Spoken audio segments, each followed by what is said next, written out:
amici, appuntamento numero 10 di Potete di pagina insieme ad Emmanuel Tjeknavorian. Emmanuel è un musicista veramente strepitoso, una grande fonte di ispirazione per tutti noi giovani musicisti. Infatti, a soli 20 anni vince uno dei concorsi più importanti per il violino, il secondo premio al concorso Sibelius, che lo porta ad esibirsi nelle più importanti sale da concerto del mondo insieme ai più grandi musicisti, intraprendendo quindi una carriera internazionale di altissimo livello. E per me un grandissimo onore portarlo qui sul canale della CDJ Camerata Ducale Junior per l'appuntamento numero 10 di Potete di pagina. Welcome to Emmanuel Tjeknavorian. Hi. So, first of all, how are you and how have you been spending these holidays, this period? I'm fine. I'm healthy. That's quite important nowadays. I hope you're well too and healthy. Well, I've been very busy the last days preparing for a great recording project at the Vienna Concerthouse. I'm conducting the Große Fuge, Opus 133 by Ludwig van Beethoven. A very difficult piece, psychologically difficult, not only technically, but I've spent a lot of hours preparing for this project and I'm very satisfied now. This quarantine has been a true challenge for us young musicians. Do you feel like talking about a challenge that you had to face maybe when you were about my age or 18 years old that immediately was a little bit hard but that eventually turned out to be fundamental for your international career? Look, if we talk about challenges, if you play the violin or if you're a musician, then you face challenges every single day.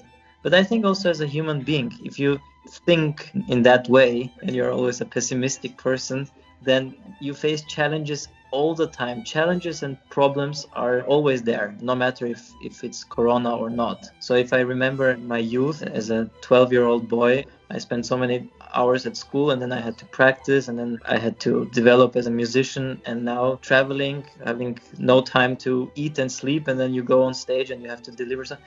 So challenges are everywhere. But on the other hand, I'm a great fan of ignoring those thoughts. So whenever you're practicing or whenever you're traveling, or even now, Corona, it is the way it is. You cannot change it. Therefore, just make the best out of it. Of course, we are human beings. There are moments where we're sad, where we're devastated. But in general, my mentality is to always be positive and to make the best out of every situation. Encounters are essential, especially in the life of a musician. In your opinion, which was the most important during the years of your studies and which one meant the most to you during your international career? Yeah, well, this is quite easy to answer, although I have to say I'm grateful to every teacher. I had always great teachers, but I have to say that when I met Gerhard Schulz in Salzburg, exactly actually 10 years ago, so this is our 10th anniversary, I can say that my life changed because he opened up a new musical world and we practiced together for hours almost every day. So the generosity and tenderness of this man, I cannot even describe how much he means to me and how much he helped me to develop as a musician. So definitely Gerhard Schulz had maybe the biggest impact on my musical life. And outside of, I could name conductors or fellow musicians, but I would like to name two gentlemen I met during the last years. And they're almost as old as my father. So in German, you say mein väterlicher Freund, so a friend of my father's age. On the one hand, is a Viennese lawyer who loves playing the violin, who really practices every day. And it's really inspiring to see someone loving music so much without being a professional musician. And it's a privilege to know him. And on the other hand, I was lucky to meet Professor Dr. Clemens Helsberg, who used to be the chairman of the Vienna Philharmonic Orchestra for many, many years, for more than a decade. A violinist himself, he's now retired. And also to be in touch with someone who lived with and played under the biggest conductors and met all the great artists, and his memories and his experience he can share with me is great. So these two gentlemen, I would say that I'm very grateful that I can be in touch with them. Besides being an amazing violinist, you have also an important career as a conductor. And by the way, we will hopefully perform together in our beautiful theater, Teatro Civico in Vercelli, in March. A beautiful program, Ravel Zigan and Prokofiev Concerto number 2 for violin and orchestra. So yes, I'm really looking forward for that. Do you want to talk a little bit more about this journey? For example, how it began for you? Well, definitely. I love talking about this topic. But first of all, let me say that I'm also very much looking forward. You mentioned that I am a violinist myself, and you can imagine how special it is, to conduct and then look to my left and see someone playing my beloved instrument. Also with a piece like Tsigan, I played this piece a lot. Prokofiev I never played, so this is also very interesting. Because obviously, if I will conduct a Sibelius violin concerto, I know how it feels to play this as a violin soloist. But Prokofiev number 2, I will only have the experience as a conductor. So I'm very happy that we're going to perform together. Well, the conducting, my father is a conductor. So if you ask, many children of conductors become conductors as well, because you can imagine, as a baby, for me, there was only one profession existed, the profession of a conductor. Every day I saw my father waving his hands. And so for me, the most natural thing was, as a child, also to conduct. And of course, my parents, they had a great time filming how a little, 3-year-old boy is conducting to Beethoven's Ninth Symphony and so on. So I always wanted to become a conductor. Obviously, when I turned 6, you cannot start studying conducting as a 6-year-old boy. So I said I would like to play the violin. So my father bought me my first violin, and I started practicing the violin. When I was around 17, 18, I had the idea to stop to play the violin and to study conducting. And I did. When I turned 17, 18, I started practicing with my father, who supported me a lot, and I didn't practice the violin for a while. But then life changes some projects. I participated at the Sibelius competition.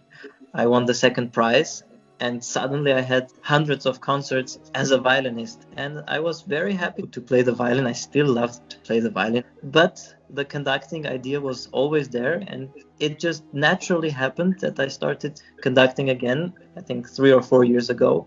And my ideal scenario would be to divide conducting and playing the violin like 50-50.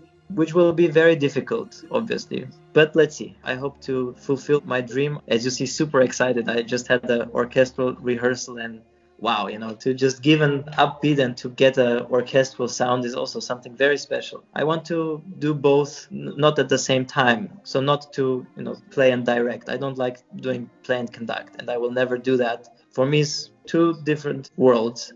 And I'm happy to be a habitant of those 2 different worlds at the moment. You have played in the most important and famous concertos in the world. Would you like to talk to us a little bit more about the most beautiful and memorable experience that you had on this kind of stage, the most powerful? Yeah. Well, as a Viennese musician, of course, I'm privileged. In Vienna, you have Wiener Concertos, where I'm now in the artistic room, and you have the Wiener Musikverein with the Golden Hole. I mean, I'm looking now next to me posters of performances by Richard Strauss conducting his own music. Then you see Igor Stravinsky conducting his music, Bruno Walter. So you walk on stage of this big hall, and it's quite frightening to think that, Rachmaninoff played on the same hall, and now you are standing there and conducting. So I love halls with history.